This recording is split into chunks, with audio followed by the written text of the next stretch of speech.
ಭಾಳ ಒಳ್ಳೆಯದು. ನಮಗಂತೂ ಸಂತೋಷ ಏನು ಅಂದರೆ ಮುಕ್ತಿ ಅವ್ರಿಗೆ ಆಗಿದೆ, ಇದಕ್ಕೆ ವ್ಯಥೆ ಪಡಬಾರ್ದು. ಒಬ್ಬ ಮನುಷ್ಯ ನರಳ್ತಾ ಇರಬಾರ್ದು. ಯಾವುದು ಸಾಯಬೇಕಾದ್ರೆ ಹತ್ತು ಕರೆದು ಸಾಯೋದು ಹಿಂಗೆಲ್ಲ ಮಾಡಬಾರ್ದು. ಒಂದು ಲೋಟ ಹಾಲು ಕೊಡು, ಕೂತ್ಕೊಂಡು ಕಣ್ಣು ಮುಚ್ಕೊಂಡು ಹೋಗ್ಬಿಡ್ಬೇಕು. ಆವಾಗ ನೋವು ಇಲ್ಲದೆ ಸಾವಿದೆಯಲ್ಲ ಅದು ನಿಜವಾದ ಹಾವು. ಕಾಲು ನೋವು, ಕೈ ನೋವು, ಯಾರೂ ಜೊತೆ ಇಲ್ಲ, ವ್ಯಥೆ ಇಂಥದ್ದಕ್ಕೆಲ್ಲ ಸಾವಬಾರ್ದು.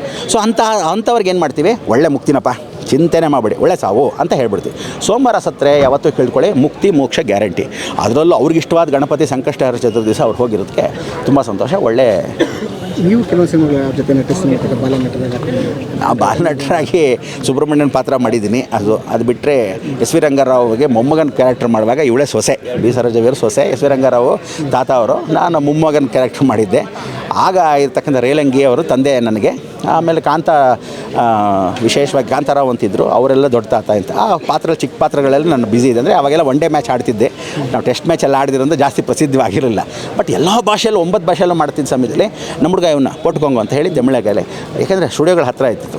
ಈ ಶೂಟಿಂಗ್ ಆದ ತಕ್ಷಣ ತೆಲುಗುಲಿ ಇವನಿಗೆ ಚಿಕ್ಕ ಮಗು ಕ್ಯಾರೆಕ್ಟರ್ ಅವ್ನಿಗೆ ಹಾಕ್ಕೊಳ್ಳಿ ಅಂತ ಆ ಟೈಮ್ಗೆ ರಜಾ ಇದ್ದ ಟೈಮ್ ಬ್ಯುಸಿಯಾಗಿ ಪಾಪ ಪ್ರೆಕ್ಮೆಂಟ್ ಮಾಡಿ. ಅದಕ್ಕೆ ನಿಮ್ಮ ಮಟ್ಟಕ್ಕೆ ನಿಮ್ಮ ಇದಕ್ಕೆ ಭೇಟಿ ಮಾಡಿದಾಗ ಏನಂತ ಇತ್ತು ನಿಮ್ಮ? ನನಗೆ ಈಗ 1.5 ತಿಂಗಳಿಂದ ಮೊದಲು ಫೋನ್ ಮಾಡಿದರು. ಆರೋಗ್ಯವಾಗಿ 2 ತಿಂಗಳು ಮೊದಲು ಮಾಡಿದರು. 1.5 ತಿಂಗಳು ಮೊದಲು ಯಾವುದೋ ಒಂದು ಅಡ್ರೆಸ್ ಕೇಳಬೇಕಾಯ್ತು.